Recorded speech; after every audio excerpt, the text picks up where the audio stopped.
Vallabh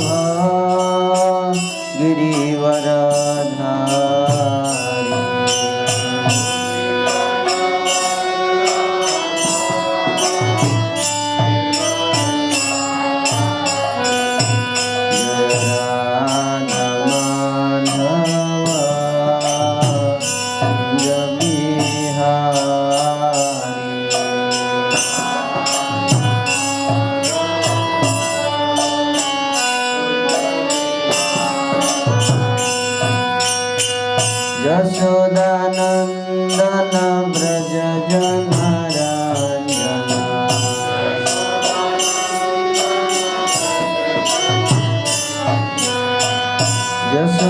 Yashodanandan Braj जनरंजना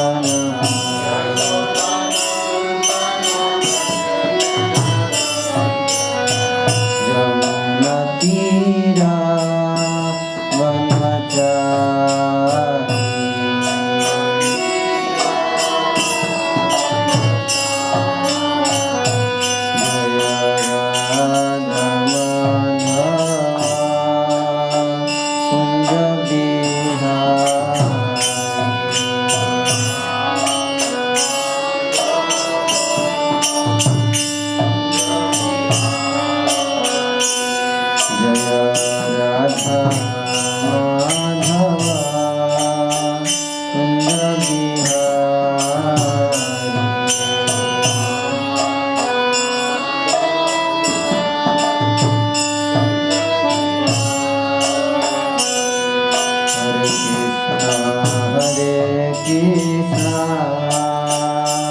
Krishna Krishna Hare Hare Hare Rama Hare Rama Rama Rama Hare Hare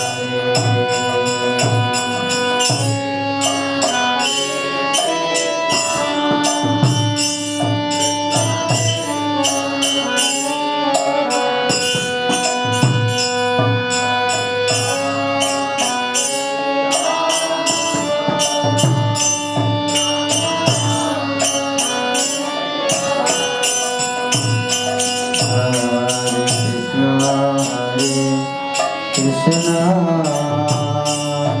Krishna Krishna Hare Hare Hare Rama Hare Rama Rama Rama Hare Hare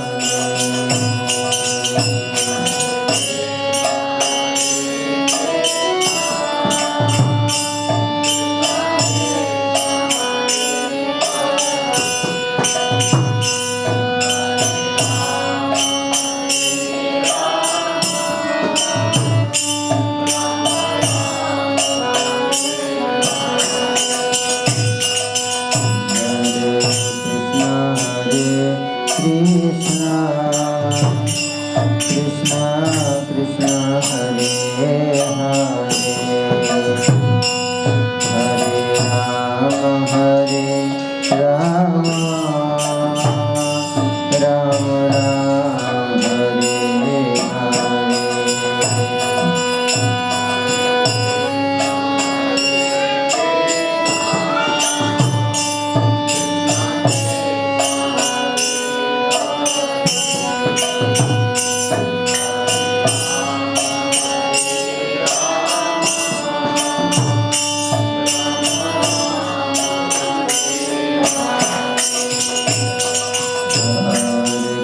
Rama Hare Hare Krishna Krishna Krishna Hare Hare Hare Rama Hare Rama Rama Rama Hare Hare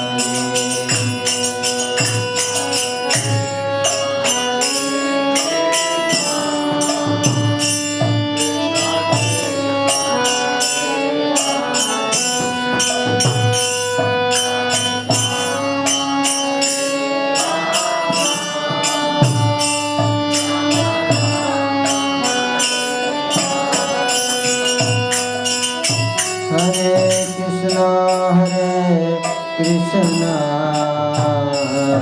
Krishna Hare Hare Hare Ram Ram Ram Hare Hare Hare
Krishna Krishna Krishna Hare Hare Hare Ram Ram Ram Hare Hare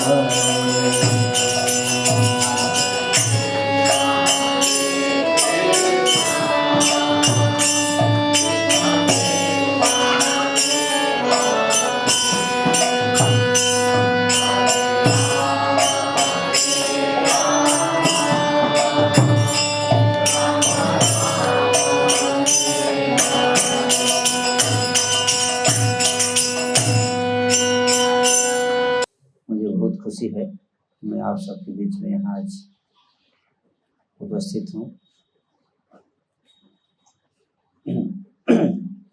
Uttar Pradesh का एक बहुत ही प्रसिद्ध district है ये एटा, और मैं west UP का general supervisor हूँ।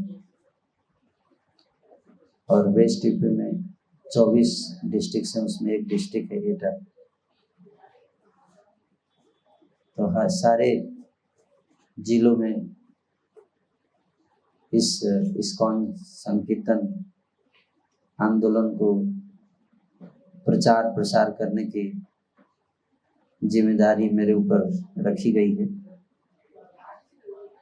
और कुछ भक्त इसमें मुझे सहयोग दे रहे हैं। यहाँ पर महिमामृत प्रभु हैं, बहुत सहयोग दे रहे हैं। साक्षी माधव प्रभु ब्रह्मचारी हैं जो यहाँ इस सेंटर की जिम्मेदारी संभाल रहे हैं। आप सब यहाँ गृहस्थ डिवोटी भी बहुत सारे सपोर्ट कर रहे हैं। हिमाई प्रभु हमारे ये भी बहुत सपोर्ट कर रहे हैं। तो आप सब भक्तों के सहयोग से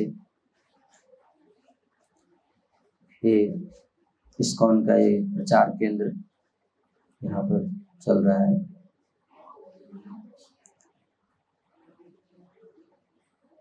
तो श्री कृष्ण चैतन्य महाप्रभु जो भगवान श्री कृष्ण के अवतार हैं, कलयुग के जब 4500 बीत गए, भगवान प्रकट हुए दोबारा, भगवान श्री कृष्ण। आज से 5000 वर्ष पहले कलयुग के अंत में, द्वापर के अंत में भगवान श्री कृष्ण अवतार लिया। आप सब जानते हैं 5000 वर्ष पहले उन्होंने अपनी दिव्य लीलाएं की, और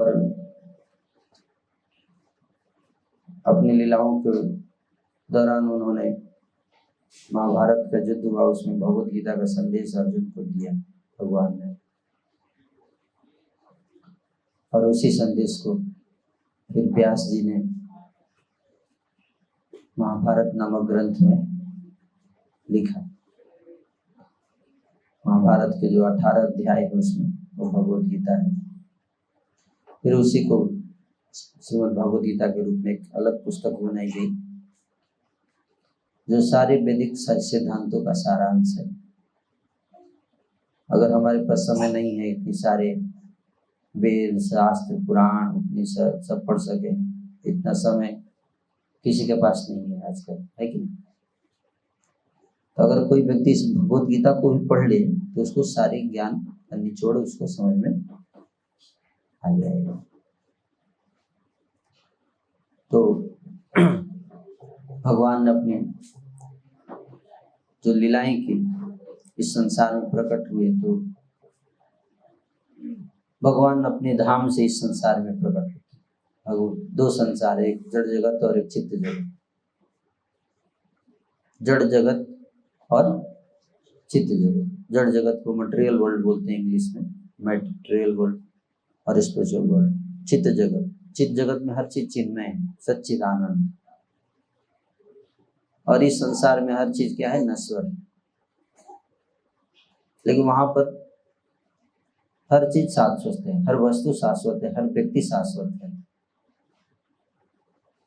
वहां पे न जन्म है, न मृत्यु है, न बुढ़ापा है, न रोग है। ऐसा भगवान का धाम। और एक ये संसार है जिसको मृत्यु जगत भी कहा गया। मृत्यु जगत, मृत्यु जगत का अर्थ है कि जिसने भी जन्म लिया यहाँ उसकी मृत्यु निश्चित होती है।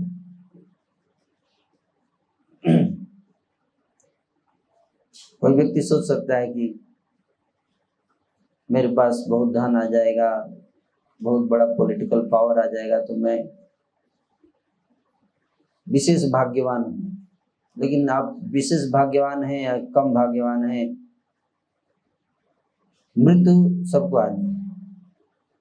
भाग्यशाली को भी मृत्यु आएगी, सौभाग्यशाली को भी आएगी और दुर्भाग्यशाली को भी आएगी। जो परीक्षा पास करेगा उसको ही मरना है, जो फेल करेगा उसको भी मरना है ना।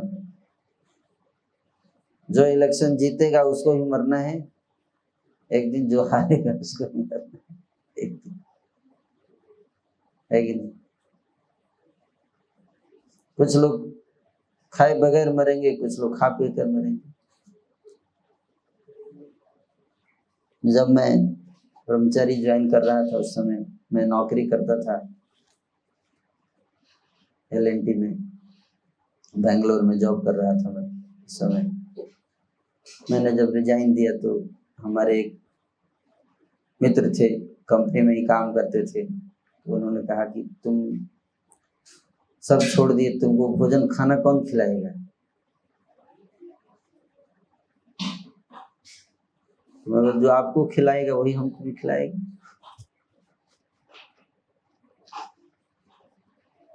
भगवान सबको खिलाते हैं, वही तो सब कुछ देने वाले वही है कि नहीं? तो उनका कहना था कि मान लो अगर भगवान नहीं खिलाए तो क्या करोगे? तुम भगवान की शरण में जा रहे हो, मान लो भगवान नहीं दिए, कुछ भूल गए भगवान, या हो सकता है कि बांसुरी बजा रहे हो, ध्यान न रहा, भूल गए इन केस, तो क्या करोगे? तो मैं बोला कि तो भूल जाएंगे, खाना नहीं मिलेगा तो मर जाएंगे, और क्या करेंगे, है ना, मर जाएंगे। तो बोला मरने में तुमको कोई दिक्कत नहीं है। हम बोले मरने में क्या दिक्कत है, मरना तो सबको है। मैं खा के मरूंगा, आप खा के मरेंगे, मैं बिना खाए मरूंगा, आप खा के मरोगे, आप मरना तो आपको भी। अगर ऐसा होता कि आप खा के नहीं मरते तो चलो आपको एक विशेष कुछ फायदा हो रहा है। ये तो संसार ऐसा है कि जो खाएगा वो भी मरेगा, जो नहीं खाएगा वो भूख में रहेगा, है कि? तो जो खा के मरता है उसको कोई विशेष लाभ नहीं है, तो मरना ही है। जहाँ तक शरीर का प्रश्न है, शरीर तो नष्ट होना ही है सबका, है कि नहीं? लेकिन अगर गीता की दृष्टि से देखा जाए तो आत्मा मरे, तो ना आप मरोगे ना मैं, है ना? तो आज 10-15 साल कोई ज्यादा जीवित रहता है, कोई थोड़ा, कोई कम जीवित रहता है। 10-15 साल का ही डिफरेंस, 20 साल 25 साल ज्यादा होता है, लेकिन उससे कोई खास फायदा तो है नहीं। थोड़ा बहुत जो मेहनत दिमाग लगाए हो सकता है 5 साल ज्यादा जी ले, 10 साल पर उससे ज्यादा तो नहीं रह पाएंगे। संसार जिस जात से ध्रुव मृत्यु, ध्रुव जन्म मृत्यु से, जिसका भी जन्म हुआ इस संसार में उसकी मृत्यु निश्चित है, जिसकी मृत्यु हुई उसका जन्म भी निश्चित है कि नहीं? जो मर गया उसको फिर से जन्म तो मिलना ही है, और जो जन्म ले लिया उसको मरना ही है, एक दिन सबको जाना है, क्योंकि ये संसार ऐसा है कि नहीं? ये जड़ जगत, इसमें हर वस्तु व्यक्ति नश्वर है ना। कई लोग आश्चर्य करता है, आपने सब कुछ कैसे छोड़ दिया? सब कुछ मैंने छोड़ दिया, लेकिन सब कुछ छोड़ना है, हर व्यक्ति को छोड़ना है कि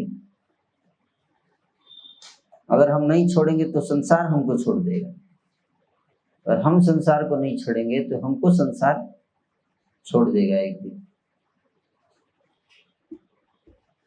बढ़िया से ले जाके श्मशान में जला उला के राख बिल्कुल नामो निशान मिटा के गंगा जी में फेंक के, तब ठीक है, अब खत्म हो गया कर, है कि नहीं? ओम तत्सत स्वाहा।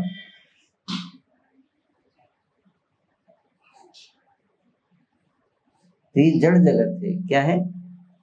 जड़ जगत, ये संसार, मृत्यु जगत, इसलिए इसको बोलते हैं। Death rate 100%। मुसलमान बोल रहा हम हिंदुओं को काट देंगे,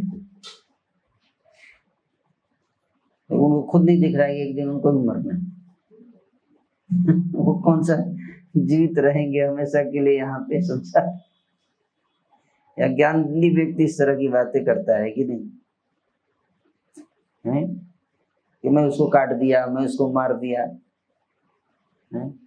एक ज्ञानी व्यक्ति ऐसी बातें नहीं करता, क्योंकि वो जानता है ना हन्यते हन्य माने शरीर।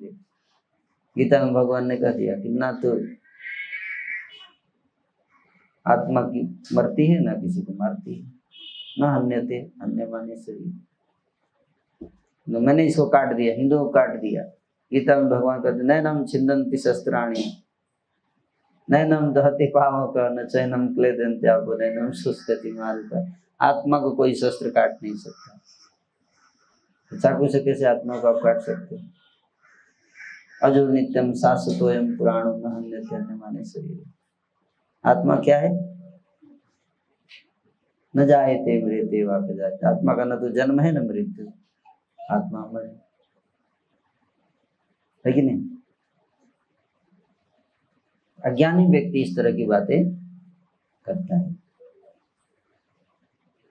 इस संसार में हर व्यक्ति को मरना, चाहे हिंदू हो, चाहे मुसलमान हो, चाहे सिख हो, चाहे ईसाई हो। माया के कारण व्यक्ति उसमें आके सोचता है कि नहीं, मैंने उसको मार दिया पर मैं नहीं मरूंगा।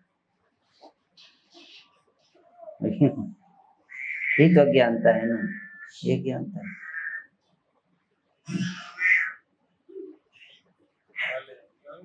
ये भौतिक संसार है, जड़ जगत है, भव सागर। जो भी इसमें आया है उसको एक दिन मरना है, कोई भी हो।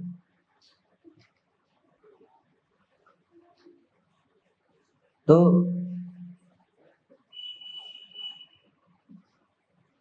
भगवान का जो धाम है, जिसको कहते हैं कि चित्त जगत, या जहाँ पे हर चीज सच्चित आनंद है। सच्चिद आनंद मतलब वहां पे न जन्म है, न मृत्यु है, न बुढ़ापा है, न रोग है। ऐसा भगवान का धाम। काल का प्रभाव नहीं है। प्रकृति के 3 गुण वहां पर कार्य नहीं करते, सतोगुण, रजोगुण, तमोगुण, तीनों से ऊपर। काम, क्रोध, लोभ, ईर्ष्या, द्वेष का कोई नामो निशान नहीं हो वो स्थान। वहाँ ईर्ष्या द्वेष कोई नहीं सकता, संभव ही नहीं। जैसे इस संसार में एटा में कभी शांति नहीं हो सकती, वैसे भगवान के धाम में कभी अशांति नहीं हो सकती। कितना भी प्रयास कर लीजिए, यहाँ शांति नहीं होती, और वहां पे कोई कितना भी प्रयास कर ले, अशांति ही नहीं होती भगवान के धाम में। बोले ऐसा कैसे हो सकता है कि वहां अशांति होती नहीं है? वैसे ही हो सकता है जैसे कि यहाँ शांति नहीं होती। कितना भी कोई प्रयास कर ले, मोदी जी कितना भी प्रयास कर ले, यहाँ शांति नहीं हो सकती। और वहां पे भगवान के धाम में अशांति नहीं हो सकती। क्यों? है ही ऐसा, जगत ऐसा है, माया का प्रभाव है। जैसे यहाँ माया का प्रभाव है, वैसे वहां भी माया का प्रभाव है। वहां योग माया, यहाँ महामाया। महामाया के प्रभाव से कभी शांति नहीं हो सकती, योग माया के प्रभाव हो जाते कभी अशांति नहीं हो सकती। इसलिए संत लोग योग माया के प्रभाव में रहते हैं, इसलिए वो कभी अशांत नहीं होते। कृष्ण भक्त निष्काम अतएव शांत, भुक्ति मुक्ति सिद्धि कामी सकल या शांत। भगवान कृष्ण का भक्त निष्काम होता है, इसलिए हमेशा शांत रहता है। इसके अंदर कोई काम वासना नहीं, कामना ही नहीं है ना। कोई कामना ही नहीं है तो अशांति कैसे होगी? नहीं तो जिसके अंदर कामना है वो हमेशा शांत है कि नहीं?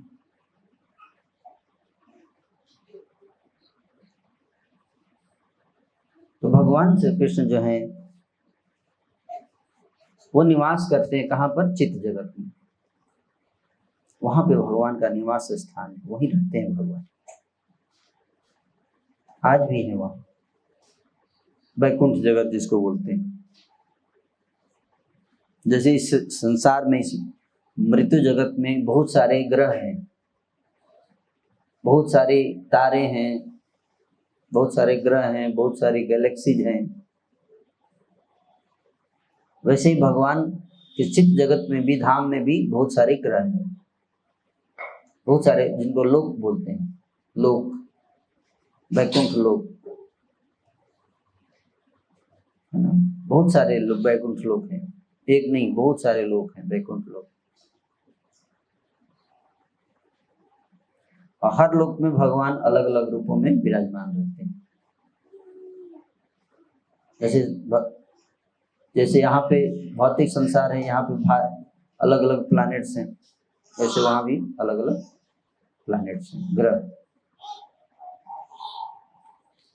उन ग्रहों में सबसे ऊपर, जो ऊपर है, वह गोलोक धाम। सारे लोकों में सबसे ऊंचा सर्वोच्च लोक है क्या? गोलोक धाम, जहाँ भगवान श्री कृष्ण निवास करते हैं। गोलोक एव निवसति अखिलात्म भूत। ब्रह्म संहिता में ब्रह्मा जी के वचन प्रमाण है, इसमें बताया गया कि गोलोक एव निवसति, गोलोक में ही निवास करते हैं अखिलात्म भूत, सारे जीवों के स्वामी, सारे जीवों के हृदय में विराज करने वाले प्रभु गोलोक धाम में निवास करते हैं। बोलते हैं सबके हृदय में निवास करते हैं, तो गोलोक धाम में कैसे निवास करते हैं? या तो यहाँ रहेंगे या वहां रहेंगे। नहीं, भगवान जो है एक साथ कई जगह पे निवास कर सकते हैं, ये भगवान का ऐसा गुण है। तो अपने धाम से भगवान कभी कभी संसार में आते हैं, कभी कभी, है ना। गीता में इसका वर्णन किया है कि यदा यदा हि धर्मस्य ग्लानि भवति भारत अभ्युत्थानं धर्मस्य तदात्मानं सृजाम्यहम्। कि जब जब इस संसार में धर्म की ग्लानि होती है और अधर्म बढ़ने लगता है, तो धर्म की स्थापना के लिए मैं अवतार लेता हूँ। तो बीच बीच में भगवान इधर विजिट मारते हैं। क्या विजिट मारते हैं? देखने के लिए कि सब ठीक ठाक तो चल रहा है, कोई बदमाशी तो नहीं कर रहा है। बहुत ज्यादा बदमाशी तो होता ही रहता है, लेकिन कभी कभी ऐसी स्थिति हो जाती है कि मतलब इतनी बदमाशी होने लगती है कि मतलब उसमें कोई स्कोप ही नहीं बचता है अच्छाई का, तो फिर भगवान को आना पड़ता है। तो 5000 वर्ष पूर्व भगवान अपने धाम से, गोलोक धाम से इस संसार में प्रकट हुए श्री कृष्ण भगवान के रूप में, और भगवान यहाँ पे बहुत सारी लीलाएं की, इतनी लीलाएं किए, और उन लीलाओं के पीछे क्या रहस्य है, क्यों भगवान लीला करते हैं, इसको भी समझाया उन्होंने। जन्म कर्म च मे दिव्यम एवं यो वेत्ति तत्वतः त्यक्त्वा देहं पुनर्जन्म इति मामेति स्वर्ग। मेरे जन्म और लीलाओं के पीछे जो रहस्य है, क्या है? लीलाओं के पीछे क्या है? रहस्य। जो भी व्यक्ति मेरे जन्म के रहस्य को, मेरी लीलाओं के रहस्य को जान लेता है, उसका दोबारा इस भवसागर में जन्म नहीं होता है। तो जन्म तो सबका जन्म होता है, हम सबका जन्म हुआ, हम सब ने कुछ न कुछ कर्म करते हैं, है कि नहीं? लेकिन हमारे जन्म और कर्म को कोई जान ले तो कोई फायदा नहीं उसको। लेकिन भगवान जब जन्म लेते हैं, भगवान जब कर्म करते हैं, तो उनके कर्मों के पीछे कुछ रहस्य होते हैं, कुछ सीक्रेट होते हैं, कुछ तत्व होता है। उन तत्वों को जो व्यक्ति समझ लेता है, वो उसका पुनर्जन्म नहीं होता है, संसार में भगवान के धाम चला जाता है। तो इसलिए भगवान जो लीला करते हैं उसके पीछे बहुत रहस्य है। उन्हीं रहस्य को समझना मानव जीवन का लक्ष्य है, ताकि हम इस जन्म मृत्यु के चक्र से मुक्त होकर भगवान के धाम चले जाएं, दोबारा इस संसार में नहीं, दोबारा नहीं आने का है कि नहीं? ये अच्छा जगह नहीं है कि नहीं? स्पेशली एटा, कई लोग तो सोचते रहते कि यहाँ से चल दूसरी जगह चले जाएं तो बढ़िया है कि नहीं? क्यों? ये संसार में क्या प्रॉब्लम है? यहाँ पे बहुत सारे क्रिमिनल माइंडेड लोग रहते हैं। ये संसार जो है वो किसके लिए है? क्रिमिनल माइंडेड लोगों के लिए। अच्छे लोगों के लिए संसार नहीं, दुष्टों के लिए संसार नहीं है, क्रिमिनल्स के लिए। जैसे क्रिमिनल्स के लिए जेल बनाया जाता है, तो जेल में कौन रहता है? दुष्ट लोग रहते हैं। उसी तरह से जैसे हर शहर, हर राज्य शहर में एक जेल बनाया जाता है, कौन बनाता है? क्रिमिनल थोड़े बनाते हैं जेल, कौन बनाता है? जेल क्रिमिनल बनाते हैं या अच्छे लोग बनाते हैं?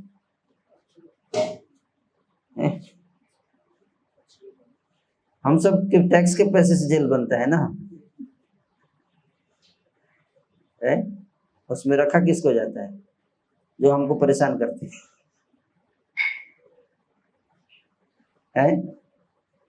जो अच्छे लोगों को मारते हैं, पीटते हैं, क्रिमिनल उनको बोलते हैं, उन्हीं को जेल में रखा जाता है ना। किसके पैसे पे रखा जाता है? जिनको मारते पीटते हैं उनके।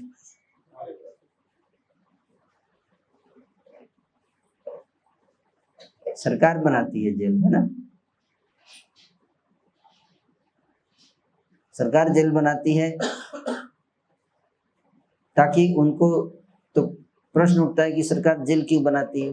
क्योंकि सरकार को पता है कि कुछ लोग क्या करेंगे, बदमाशी करेंगे, तो उनका ट्रीटमेंट करने के लिए, उनका इलाज करना भी जरूरी है, इसलिए जेल बनाया जाता है ताकि वहां पर उनकी इलाज किया जा सके।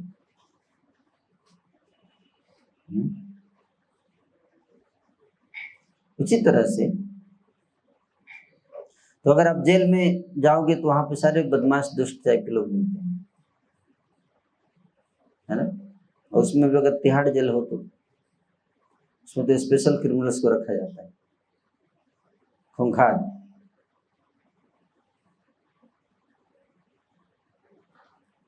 उसी तरह से ये भौतिक संसार जो है वो जेल के समान, क्या है, जेल की तरह।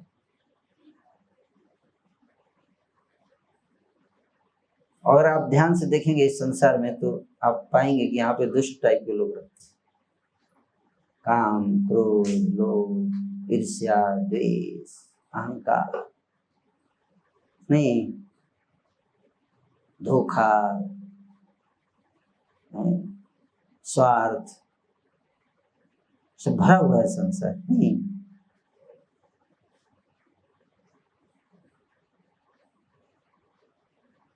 दूसरे के संपत्ति को हड़प लेना, मौका मिलते ही एकदम उड़ा दो, दूसरे के पत्नी पर नजर रखना, ये संसार में बहुत कॉमन है। नहीं है, अपनी पत्नी है घर पे, लेकिन फिर भी आप देखो इस टाइप के लोग, मानसिकता है संसार में। उनको लगता है कि अपनी पत्नी है तो क्या, जब तक दूसरे की पत्नी पे नजर ना डालो तो मन संतुष्ट नहीं होता है। इस टाइप के मतलब पागल प्रवृत्ति के लोग इस संसार में।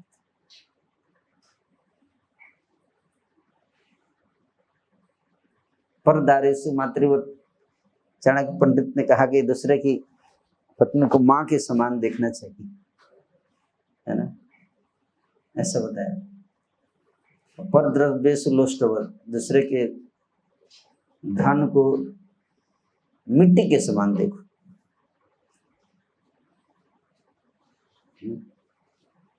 लेकिन इस संसार में ऐसा है, कितने लोग दूसरे के धन को मिट्टी के समान देखते हैं, मौका मिले तो उठा ले, हड़प ले, है कि नहीं।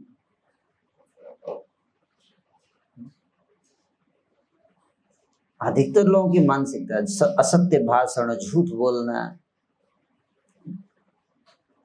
चीटिंग करना, घूस लेना, है, मर्डर कर देना, किडनैपिंग कर लेना,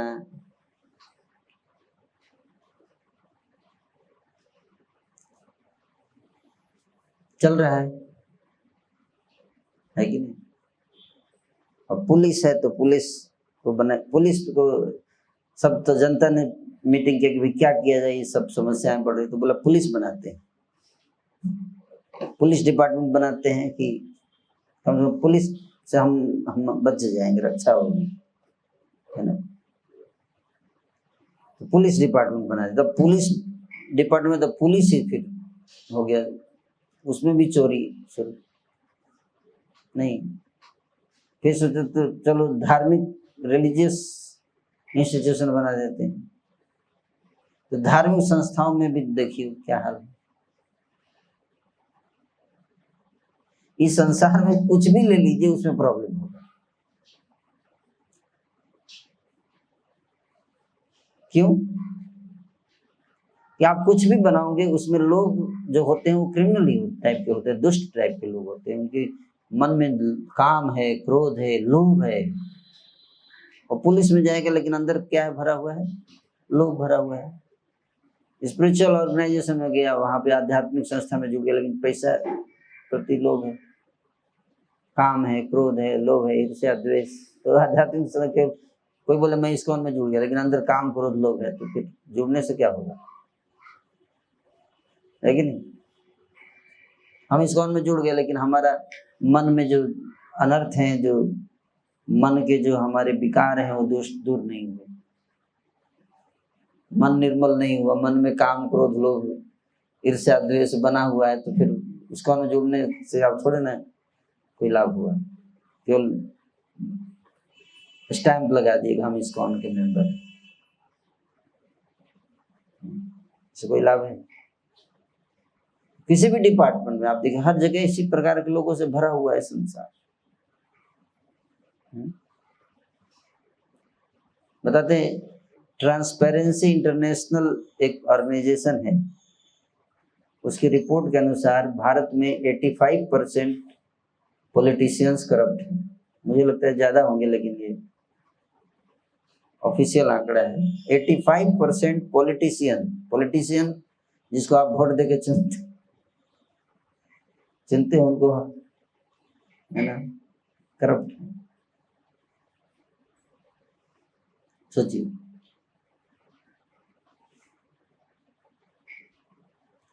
किस पे भरोसा करेंगे आप?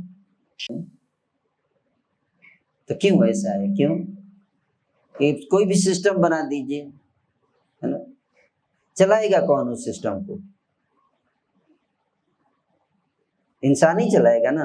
और इंसान को जब तक सुधारने का सिस्टम नहीं होगा, कोई भी आप सिस्टम बना दीजिए वो सिस्टम ठीक नहीं चलेगा। इसलिए सबसे पहला जो सबसे महत्वपूर्ण सिस्टम है, कैसे इंसान की मानसिकता को सुधारा जाए, तभी बाकी कोई भी सिस्टम बनाएंगे चलेगा, है कि नहीं? नहीं तो सारे सिस्टम फ्लॉप हो जाएंगे, और हो ही रहे हैं, हो जाएंगे क्या, हो रहे हैं। आप देखिए कोई सिस्टम ठीक चल रहा है? नहीं चल रहा। पब्लिक त्राहिमाम कर रही है।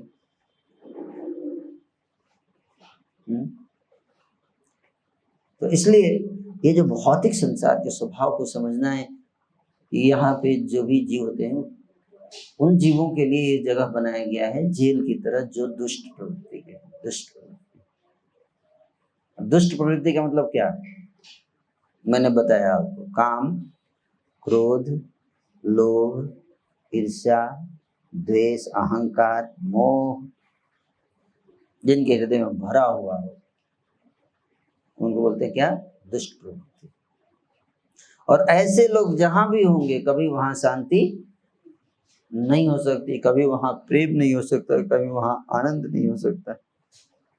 आप यूनाइटेड नेशंस बना लो, लेकिन कभी यूनिटी नहीं आएगी। यूनाइटेड नेशन बना दिएगा, फिर भी रसिया ने अटैक कर ही दिया यूक्रेन पे, लड़ाई चल ही रही है, मर ही रहे लोग। यूनाइटेड नेशन भी है और लड़ाई भी चल रही है ना, है ना? तो यही है संसार। तो इसलिए इस संसार में शांति सुख और प्रेम की कोई चांस नहीं है, यहाँ हो ही नहीं सकता, आप कितना भी प्रयास करें। कई बार बोले प्रभु जी हमारे साथ धोखा हो गया। अरे धोखा हो गया ये कौन बड़ी बात है? धोखा नहीं हुआ तब बोलो। मैं तो ये बोलता हूँ कि जब आपके साथ धोखा हो गया तो आश्चर्य मत करो। आश्चर्य कब करना है? अगर आपके धोखा नहीं हुआ तो बोलिए ऐसा कैसे हो गया कि मेरी उम्र 50 साल हो गई, अभी तक मेरे साथ धोखा नहीं हुआ। इस भौतिक संसार में कुछ गड़बड़ है। कोई बोले मेरे को बहुत आश्चर्य आ रहा है, बहुत आश्चर्य की बात। क्या? पसीना आ रहा है। पसीना आ रहा है तो आश्चर्य क्या बात है? गर्मी में पसीना आएगा नहीं तो क्या आएगा? कोई बोले बहुत आश्चर्य की बात, मेरे को ठंडी लग रही है, तब आश्चर्य की बात है कि नहीं? ठंडी कैसे लग रही है तुमको? गड़बड़ है कुछ, तुम्हारा स्वास्थ्य खराब है, या तो दिमाग खराब है या स्वास्थ्य खराब है कि नहीं? कि गर्मी में अगर तुमको ठंडी लग रही है इसका मतलब कुछ प्रॉब्लम है कि नहीं? बुखार होगा या तो कुछ होगा।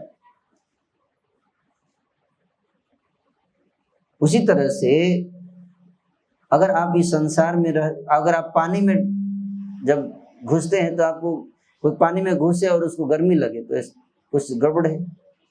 पानी में घुसेंगे तो क्या लगेगा? ठंडा लगेगा, ये सब ठंडा लगेगा ना। कोई आश्चर्य है? अरे बाप रे ठंडा लग रहा है, पानी में घुस गया, ठंडा कैसे लग रहा है। हमको पता है कि पानी में जाएंगे तो क्या लगेगा, ठंडा लगेगा। उसी तरह से इस संसार में जब हम रहेंगे तो क्या होगा, क्या होगा, दुख होगा, धोखा होगा, क्योंकि लोग इंतजार कर रहे हैं आपको धोखा देने के लिए बस मौके का इंतजार कर रहे हैं, है ना। ऐसा संसार है, इसलिए आश्चर्य मत करो, कोई आपके साथ धोखा हो जाए तो आश्चर्य नहीं करो, क्योंकि हम ऐसे जगह पे हैं, कुछ भी हो सकता है यहाँ, कुछ भी हो सकता है। कोई आए आपकी दुकान में नाप लेने और गला काट दे आपका, ऐसा हो सकता है।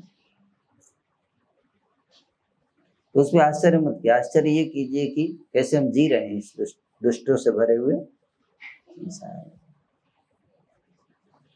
तो इसलिए भगवान इस संसार में आते हैं, विजिट करते हैं और हमको समझाते हैं कि देखो इस संसार में सुख ढूंढने का प्रयास मत करो।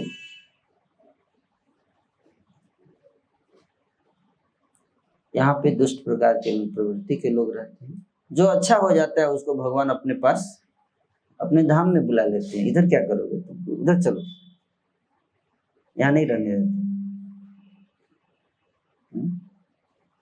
जैसे बहुत दिमाग वाले इंटेलिजेंट लोग होते हैं, उनको सरकार सेलेक्ट करके आईएएस अफसर बना देती है। तुम क्या करोगे इधर, चलो तुमको आईएएस बनाएंगे, है कि नहीं। उसी तरह से जो बहुत शुद्ध प्रवृत्ति के, शुद्ध निर्मल हृदय के जो व्यक्ति हो जाता है, उसको भगवान क्या करते हैं, क्या करते हैं, अपने धाम बुला लेते हैं, इधर थोड़े छोड़ेंगे। इसलिए भगवान कहते कि जो महात्मानस्तुमाम पार्षदवी प्रकृति मास, जो महात्मा लोग होते हैं वो मेरे धाम वापस आ जाते हैं, तो इस संसार में नहीं रहते, उनको मैं अपने पास बुला लेता हूँ। जो बच जाते हैं इधर, तो भगवान कहते हैं कि तुम लोग इधर ज्यादा दिन मत रुको, इधर ज्यादा दिन मत रुको, यहाँ से बस इस संसार में रहते हुए मेरी भक्ति में लगो, मेरे नाम का जप कीर्तन करो, मेरी लीलाओं को पढ़ो, मेरी भक्ति करो, अपने मन को निर्मल बनाओ, काम क्रोध लोभ इस सबसे मुक्त हो गए और जल्दी से जल्दी बुढ़िया बिस्तर बांधो और भागो इस संसार से। इस संसार में सुखी होने का, अब इस संसार में कौन सुखी है, भगवान तक को यहाँ दुख होता है, इंसान तो बात है कि नहीं। जब भगवान को नहीं छोड़ा संसार ने तो आपको छोड़ेगा। शिशुपाल भगवान ने क्या बिगाड़ा था बताइए, रोज दिन रात गाली देता रहता था कृष्ण को, है कि नहीं। वो तो जन्म से ही गाली देता था। जब जन्म हुआ शिशुपाल का तो उसके माँ ने उसको कृष्ण की गोद में रख दिया, कृष्ण बैठे थे तो बुआ, उनकी बुआ थी शिशुपाल की माँ, तो गोद में दे दिया बड़े भाई को, ले बेटा खिलाओ इसको शिशुपाल को। तो जैसे शिशुपाल को कृष्ण ने गोद में लिया, ऊपर से आकाशवाणी हो गई, अरे तुमने जिसकी गोद में दिया अपने बेटे को वही इसको मारेगा। तो बोलते हैं कृष्ण ये क्या आकाशवाणी हो रही, तुम मारोगे अपने भाई को मारोगे। कृष्ण बोला मैं क्यों मारूंगा, मेरे को मारने का शौक है क्या। तो फिर आकाशवाणी कैसे हो गई, और बोले मैं तो प्रेम करना जानता हूँ, मैं तो मारता ही नहीं हूँ किसी को, तो फिर भाई को कैसे मार दूंगा। तो माँ बोलती है कि फिर ये ऊपर से आकाशवाणी झूठी तो नहीं हो सकती। बोला हाँ ये भी बात है, ये भी बात सही है, आकाशवाणी झूठी नहीं, मतलब अभी बोले मारूंगा क्यों, और बोलो आकाशवाणी झूठी नहीं हो सकती, मारोगे इसका मतलब। हाँ बोले अपने भाई को मारोगे। बोला हाँ क्यों। बोले ये गाली देगा मेरे को। बिना मतलब का। तो माँ बोलती है ना, तुमको गाली दे तो भाई को माफ कर देना, भाई अगर थोड़ा बहुत गलती करे तो माफ, ठीक है तुम कहती तो माफ कर दूंगा, लेकिन एक कंडीशन है। क्या? 100 गलती तक माफ करूंगा, 100 बार गाली देगा माफ करूंगा, उसके बाद एक लिमिट क्रॉस करेगा तो मार दूंगा, वो भी लगातार। किसी दिन 5 गाली दे दिया उसके बाद छोड़ दिया तो नहीं, वो काउंट नहीं होगा। भगवान देखिए कितने दयालु हैं। ये नहीं कि आज 5 दिया कल 5 दिया इस तरह से जोड़ के 100 नहीं, आज 99 दे दे और फिर छोड़ दे, एक छोड़ दे तो फिर माफ, फिर कल 99 दे दे छोड़ दे तो भी दिक्कत नहीं, लेकिन 100 तक नहीं पहुंचना चाहिए इसको। ये शर्त रखा था भगवान ने, 100 जिस दिन पहुंच जाएगा लगातार 100 होना चाहिए। उसे शिशुपाल को पता था, इसलिए 99, जनरली 99 तक जाके वो रुक जाता था, लेकिन उस दिन पता नहीं उसके दिमाग में क्या चढ़ गया कि वो राज से जब उससे रहा ही नहीं गया, क्योंकि इतना गुस्सा था उस दिन। बोला जो भी हो जाए आज 100 दे के रहूंगा मैं, जो भी हो जाए। कंट्रोल नहीं होता है ना व्यक्ति को, जैसे 100 गाली तो मार दिया भगवान ने। तो कौन ऐसा इंसान है जिसके दुश्मन नहीं हुए संसार में, जिसको गाली देने वाले लोग नहीं हुए? भगवान राम को देखो, बिना किसी अपराध के उनको वन में जाना पड़ा, वनवास जाना पड़ा 14 साल तक, है कि नहीं? कांटों पे चलना पड़ा, चलना पड़ा ना। क्या गलती थी उनकी? कोई गलती थी? कोई गलती नहीं। पत्नी का अपहरण कर लिया राक्षस रावण ने, पत्नी के वियोग में घूमते रहे, रोते रहे। इससे पता चलता है कि भगवान को भी कितना स्ट्रगल करना पड़ता है इस संसार में जब वो मनुष्य बन के आते हैं। ऑफकोर्स भगवान रामचंद्र जो है वो भगवान नहीं थे, वो तो मनुष्य थे, भगवान नहीं थे वो। क्योंकि भगवान होते तो फिर रावण को नहीं मार, भगवान रावण को मार ही नहीं सकते।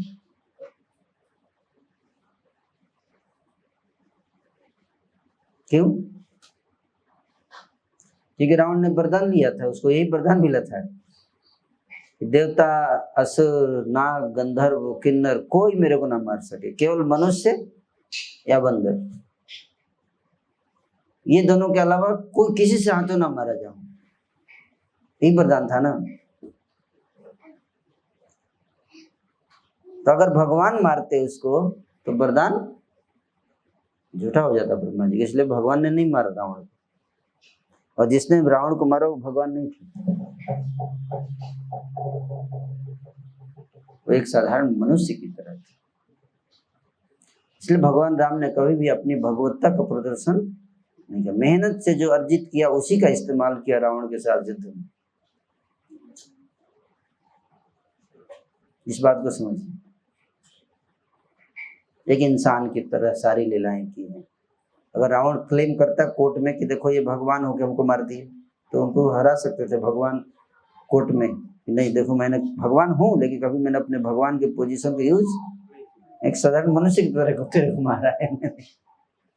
जैसे मनुष्य मेहनत करके जो सिद्धि अर्जित करता उसी को इस्तेमाल करता, उतना ही मेहनत करके भगवान ने सिद्धि अर्जित करके रावण को मारा। विश्वामित्र जी से सारे अस्त्र शस्त्र सीखे, जाकर मनुष्य की तरह शिक्षा लिए, उससे मारे। भगवान कृष्ण ऐसे नहीं, वो तो जन्म लेते ही मारपीट शुरू कर दी, है कि नहीं? उनको सिद्धि बुद्धि की जरूरत नहीं थी, वो बचपन से भगवान ही थे, उनके लिए सब नहीं है। भगवान श्री रामचंद्र बचपन में आप देखो कोई ऐसा असुर को मारे हैं बचपन में? कभी नहीं। विश्वामित्र जी से शिक्षा ग्रहण करने के वशिष्ठ जी से जब वापस आए, उसके बाद विश्वामित्र जी के साथ गए, सबसे पहले ताड़का और सुबाहु को मारा। वो भी रास्ते में विश्वामित्र जी ने उनको अस्त्र शस्त्र प्रदान किए उनको मारने के लिए, क्योंकि विश्वामित्र जी बोले कि आप मार नहीं पाओगे इनको, तो भगवान नहीं मार पाएंगे, इनको मारने के लिए आपको विशेष अस्त्र शस्त्र चाहिए मैंने अपनी सिद्धि से बहुत सारे शस्त्रों को सिद्ध कर रखा है, वो आज मैं आपको दे दूंगा वो शस्त्र। तो विश्वामित्र जी से लिए और फिर उसका इस्तेमाल किए युद्ध में। लेकिन भगवान श्री कृष्ण तो बचपन से ही मारपीट में एक्सपर्ट थे। 6 दिन के थे तो उन्होंने मार दिया पुतना को। मात्र 6 दिन में पिटाई शुरू, है कि नहीं? ये भगवान। तो इस संसार में हर व्यक्ति को कष्ट झेलना पड़ता है, दुख झेलना पड़ता है। दुखों का संसार है। मामुपेत्य पुनर्जन्म अशाश्वतम दुःखालयम् नाप्नुवन्ति महात्मानं संसिद्धिं परमां गता। इसलिए भगवान क्या कहते हैं गीता में कि हे अर्जुन, ये संसार जो है वो दुखालय है। क्या है? दुखालय। दुखालय मतलब दुखों का घर, दुखों का घर। और एक सुखालय भी है। क्या है? सुखालय, जहाँ सुखों का घर, वहां कोई दुख नहीं है। वो कहाँ है? वो है वैकुंठ, जहाँ भगवान निवास करते। तो भगवान बोलते वहां आ जाओ तुम लोग, है ठीक है, एटा में हो, ठीक है, कुछ दिन तक रहो, थोड़ा भक्ति उक्ति करो, मन को निर्मल करो, शुद्ध बनाओ, और फिर प्राण त्यागने के बाद डायरेक्ट मेरे पास आ जाओ। फिर दोबारा मत आओ एटा पेटा क्या करोगे आके, है कि नहीं? ऐसे भगवान को, ऐसे मत फालतू का जगह, ऐसे रहने लायक जगह थोड़े ना है। भगवान ऐसे बोलते हैं, ये सब बच्चों लोगों के लिए थोड़े बनाए हैं मैंने, इसे पागल लोगों के लिए बनाया है। जो एक दूसरे का सिर काटेंगे, ऐसे पागल टाइप के लोगों के लिए जगह बनाया है हमने। उनको इसी में मजा आएगा, है ना? सज्जन लोगों के लिए मैंने नहीं बनाया ये संसार। सज्जन लोगों के लिए मैंने अलग जगह बना रखा है, उधर रहो तुम लोग, है ना? आओ मेरे साथ रहो, है ना? अपने साथ रखता हूं मैं अच्छे लोगों को, है ना? ऐसे भगवान बता। लेकिन भगवान के पास जाने के लिए हमें क्या बनना पड़ेगा? निर्मल बनना पड़ेगा, भगवान से प्रेम करना पड़ेगा, स्वार्थ, लोभ, काम, क्रोध, ये सब से मुक्त होना पड़ेगा। ये कीमत है। क्या? ये कीमत है भगवान के पास साथ रहने के लिए, है ना? झगड़ा नहीं करना है, नहीं तो वहां पे भी मारकाट शुरू हो गया। वहां भी पता चला कि गला काट दिया किसी न किसी का।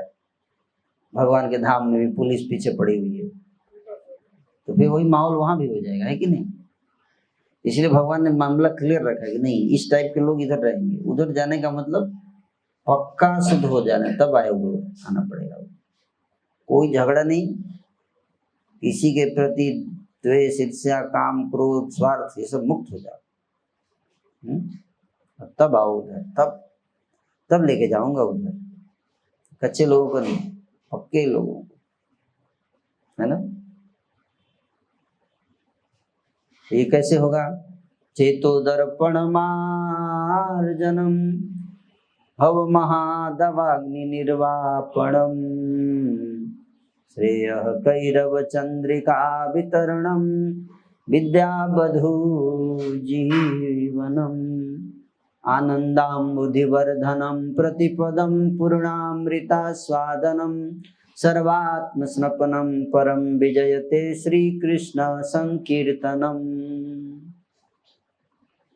चित्त का दर्पण की सफाई पहले क्या करना है? चित्त के दर्पण, हमारा चित्त एक दर्पण के समान है ना? एक गीत है, मोरा मन दर्पण कहलाए। मन को क्या कहा जाता है? दर्पण। दर्पण में हम लोग क्या कहते हैं, क्या करते हैं? अपना चेहरा देखते हैं, है ना? चेहरा देखते हैं कैसा है, सुंदर है, कोई बिगड़ तो नहीं गया है मेकअप, लेकिन मेकअप को बनाने के लिए फिर दर्पण यूज करते हैं। बस अपने मन में झांक कर क्या करना है हमको? मन में झांक कर अपना चेहरा देखना है कि मेरे चेहरे में कितनी गंदगी है, काम, क्रोध, लोभ, ईर्ष्या, द्वेष कितना भरा हुआ है ना। और उसको क्या करना है फिर? दिख जाए अगर गंदगी चेहरे पे, आईना में जब चेहरे पे गंदगी दिख गई तो क्या करेंगे? उसको साफ करते हैं ना। मतलब काजल यहाँ लगाना था, यहाँ लग गया तो क्या करेंगे? साफ करेंगे। उसी तरह से जब हम अपने मन में झांक कर देखते हैं तो अगर हमें गंदगी वहां दिखाई देती है, कई बार तो दिखाई नहीं देती, हम दूसरे में दिखाई दे देती है। दूसरे में तो हम गंदगी देखने में वर्ल्ड रिकॉर्ड बना सकते हैं, है कि नहीं? मुझे लगता है कि 4-5 पुराण तो लिख ही सकते हैं किताब। द्रोणाचार्य और युधिष्ठिर और दुर्योधन दोनों द्रोणाचार्य के शिष्य थे। तो एक दिन द्रोणाचार्य ने दोनों को बुलाया, बोले आप लोगों को मुझे असाइनमेंट देना है। असाइनमेंट तो क्या असाइनमेंट है? होमवर्क। दुर्योधन को बोले कि आपको पूरे हस्तिनापुर में जाना है और अपने से एक बुरा व्यक्ति ढूंढ के लाना। गुरुदेव बोले तो बहुत आसान असाइनमेंट आपने। कितने दिन का है? बोले 7 दिन का। मतलब अब देखिए, एक दिन के अंदर मैं 50 लेके आ जाऊंगा। युधिष्ठिर को बोला आपको अपने से एक अच्छा व्यक्ति ढूंढ के लाना है। क्या? अपने से बुरा। दुर्योधन को बोला कि अपने से एक अच्छा व्यक्ति ढूंढ के लाना। क्या? अपने से अच्छा। युधिष्ठिर को बोला अपने से बुरा व्यक्ति ढूंढ के लाना है आपको।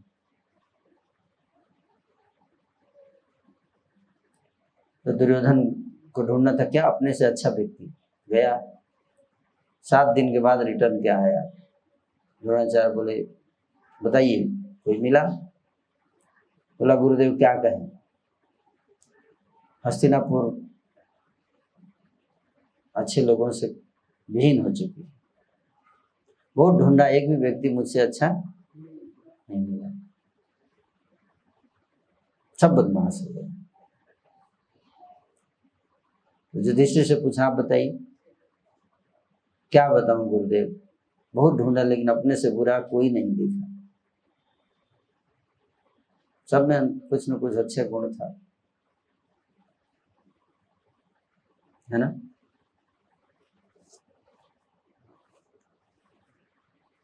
तो अपने मन में झांक कर जब हम देखें, मन के दर्पण, मन को क्या बनाना है? दर्पण। और उसमें हमको क्या देखना है? अपना चरित्र। क्या देखना है? अपना चरित्र। दूसरे को नहीं दिखाना है, खुद देखिए और खुद समझिए और खुद उस पर काम कीजिए। आप देखिए और अपने भगवान से उनको बताइए, हे प्रभु मेरे अंदर ये कमी है, इसको कैसे मैं दूर कर सकता हूँ? कृपा कीजिए कि मैं इसको दूर कर सकूं, ताकि मेरा मन निर्मल हो जाए और फिर मैं इस भवसागर से पार होकर आपके धाम वापस आ सकूं। तो इसी के लिए तो मनुष्य जन्म दिया भगवान ने, यही काम करने के लिए। चित्त दर्पण, चित्त के दर्पण को निर्मल बनाने के लिए तो मनुष्य पूरा जन्म से लेकर मृत्यु यही एक काम, और कोई काम है ही नहीं। बाकी तो मेंटेनेंस करने के लिए, शरीर को मेंटेन करने के लिए काम करते हैं। जैसे गाड़ी को मेंटेन किया जाता है, आप सबके घर में कोई कार होगी, बाइक होगी, उसको मेंटेन करते हैं ना। लेकिन बाइक कोई खरीदता है मेंटेन करने के लिए? कोई पूछा आप बाइक क्यों खरीदे हैं? बहुत मन था कि इसको मेंटेन करके रख सकूं अच्छे से। कार क्यों खरीदे? कार इसलिए खरीदा हूँ ताकि रोज इसको धोऊं, बहुत धोने का मन कर रहा था कार, इसलिए कार खरीद ली। उसमें रोज पेट्रोल डालना है। क्यों? पड़ोसी पेट्रोल डाल रहा था तो मैंने सोचा कि मैं भी एक कार लेकर आता हूँ, मैं भी पेट्रोल डालूं। कोई लेता है इसके लिए कार खरीदता है पेट्रोल डालने के लिए। कार किस लिए खरीदते हैं? उस पर बैठ के कहीं जाना है, कुछ काम करना है, कुछ अचीव करना है, कुछ लक्ष्य को प्राप्त करना है, सो नो। उसी तरह से ये मानव जीवन मिला है, थोड़े ना इसमें पेट्रोल डीजल खाना पानी डालने के लिए। जीवन का लक्ष्य क्या है? पेट भरना। ये वही हो गया कि पेट्रोल डालने के लिए कार खरीदे। शरीर को चलाना ये जीवन का लक्ष्य नहीं है।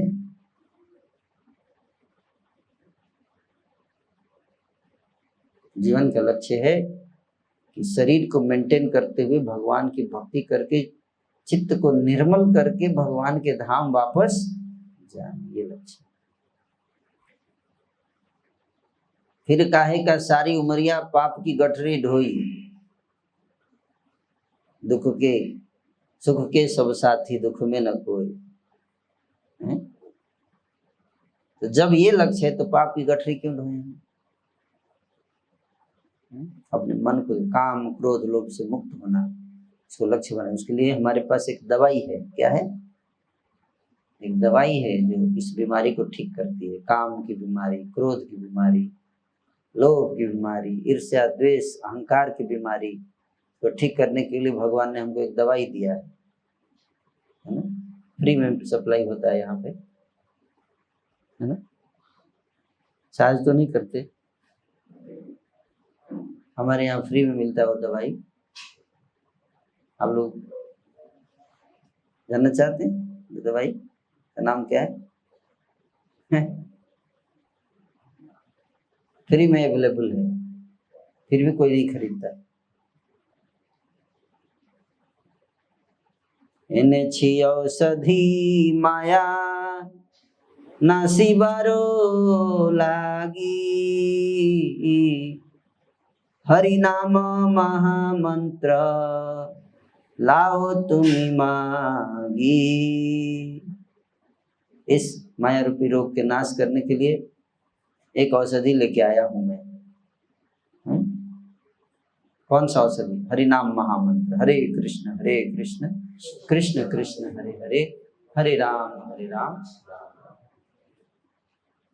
इस नाम को जप करिए। क्या करना है? जप करना है। लेकिन नाम जप करते समय एक ही चीज का ध्यान रखना है। क्या? एक चीज का बस ध्यान रखना। क्या? किस चीज का? कौन बताएंगे? बाकी चीज सब काम नाम करेगा, एक काम का ध्यान आपको रखना है। नाम लेते समय एक चीज का ध्यान रखना है। क्या? कि नाम क्यों ले रहे हैं? नाम क्यों ले रहे हैं? जैसे आप कोई गाड़ी चला रहे हैं तो गाड़ी चलाते समय एक चीज का ध्यान रखना है कि आप गाड़ी क्यों चला रहे हैं। नहीं तो आपको जाना था वृंदावन, पहुंच गए कहाँ? क्योंकि अच्छा गाड़ी क्यों चला रहे हैं, कहाँ जा रहे हैं? हाँ, ये तो सोचा ही नहीं था। तो इसी तरह से नाम जप कर रहे हैं तो कोई पूछे कि जप क्यों कर रहे हैं, तो आप क्या बताएंगे? कौन बताएंगे जप क्यों कर रहे हैं? हाथ उठाइए, कौन बताना चाहिए? मन को निर्मल बना के भगवान के धाम जाए। हाँ, मन को निर्मल बनाना चाहते हैं। ये इसको याद रखना है और चेक भी करते रहे कि 2 दिन के बाद मेरा मन थोड़ा निर्मल हुआ कि नहीं। गाड़ी चलाते समय आधे घंटे के बाद चेक करते हैं ना कि हम कितना किलोमीटर आ गए, है ना। हम मान लीजिए चले थे तो 100 किलोमीटर था और 1 घंटे के बाद गूगल मैप पे देखा तो पता चला 200 किलोमीटर। इसका मतलब क्या है? कि गलत दिशा में कहीं दूसरा रोड तो नहीं पकड़ लिए कहीं। तो उसी तरह से शुरू में चले थे, नाम जब शुरू किए ताकि मेरा मन का मैल साफ हो जाए और मैं निर्मल हो जाए मन। तो 1 साल के बाद चेक करने थे कि मेरा मन निर्मल हुआ है और ज्यादा इसमें मल बढ़ गया है। तो अगर मल बढ़ रहा है, मन निर्मल नहीं हो रहा है, इसका मतलब कहीं गलत तरीके से, गलत तो काम नहीं कर रहा हूँ, गलत तरीके से तो जप नहीं कर रहा हूँ, है ना। तो लक्ष्य को या रोज जब करते प्रार्थना करना, भगवान हे प्रभु, है ना, आप ऐसा कृपा कर दीजिए, है ना, कि मेरा मन जो है वो दुर्वासनाओं से मुक्त हो जाए, है ना। इस भावना से जप करना, बस इतना ही ध्यान रखना। बाकी तो सारा काम भगवान करते हैं, है ना, इतना याद रखना चाहिए। इस प्रकार से जप करने से तो कई लोग बोलते हैं कि प्रभु जी बात तो ठीक है, लेकिन मेरे को एक प्रॉब्लम होता है इसमें। क्या? हमको लगता है हम इतने ज्यादा सीधे साधे हो जाएंगे तो फिर जिएंगे कैसे संसार में? हम गांधी जी की तरह हो जाएंगे तो सब लोग पीटेंगे हम, है ना। ये भी कई बार होता है ना, इतने सीधे हो जाएंगे तो चलेंगे कैसे संसार में? लोग व्यवहार आपको स्थिति के अनुसार करना है, लेकिन मन शुद्ध करना है। क्या करना है? मन को शुद्ध कीजिए। बाकी संसार में अपने आचरण को सिचुएशन के अनुसार रखना है, लेकिन उसको मन में नहीं आने देना है संसार को। कहते हैं ना कि पानी में नाव चले तो चले, मत नाव में पानी आने दो।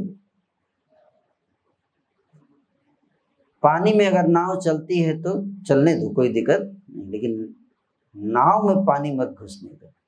समझ में आ रहा है? प्रॉब्लम कब है? जब नाव में पानी घुसने लगे तो प्रॉब्लम है। तो नाव पानी में चले लेकिन पानी नाव में ना आए, इसका ध्यान रखना है कि नहीं। नाव अगर पानी में ना चले तो फिर कहाँ, जमीन पे चलेगा? पानी में चलने के लिए है, तो नाव को तो पानी में चलाना ही है। तो इसी तरह से हमको तो संसार में रहना ही है, लेकिन संसार हमारे अंदर ना घुसे, इसका ध्यान रखना चाहिए। हमारी नाव को इतना बढ़िया बनाना चाहिए कि पानी अंदर घुसे। तो संसार में चलते हुए संसार को अंदर घुसने नहीं देना। संसार मतलब काम, क्रोध, लोभ, ईर्ष्या, द्वेष, ये सब, ठीक है ना।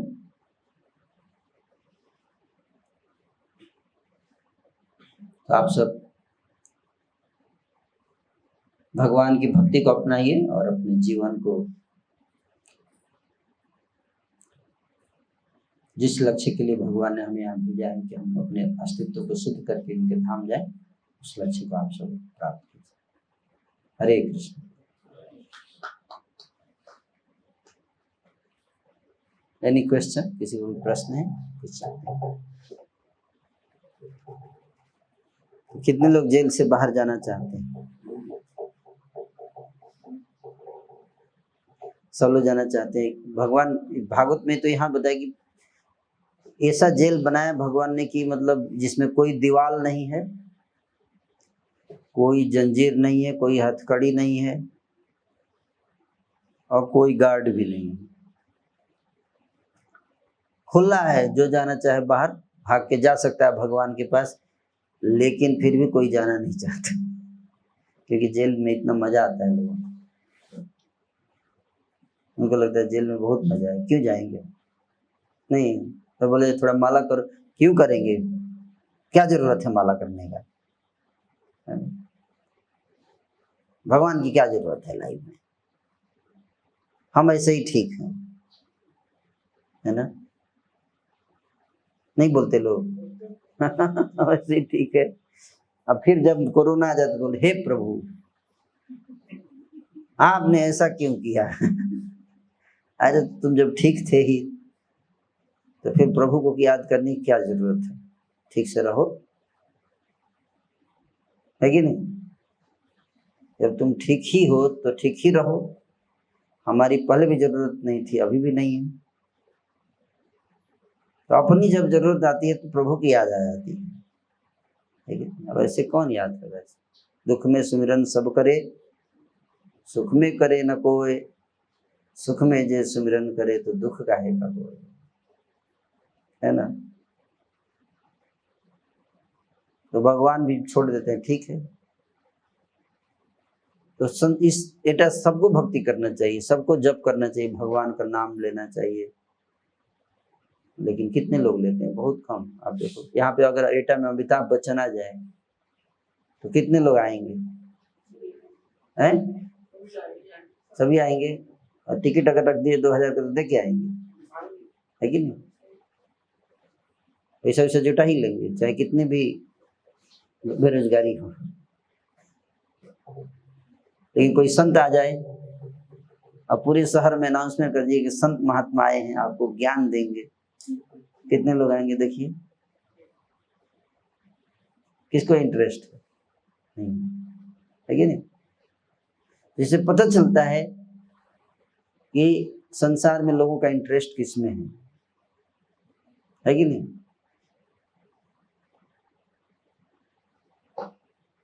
तो इससे इसी हिसाब से भगवान को भी पता रहता है। संसार में लोगों को फालतू के कामों में ज्यादा इंटरेस्ट रहता है, भक्ति में कम रहता है।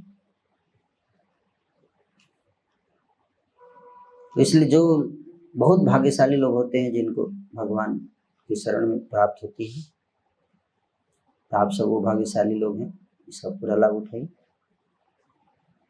हरे कृष्ण।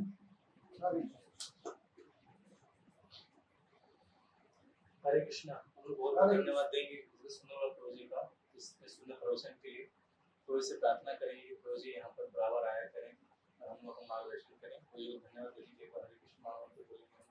हरे कृष्णा हरे कृष्णा कृष्णा कृष्णा हरे हरे, हरे राम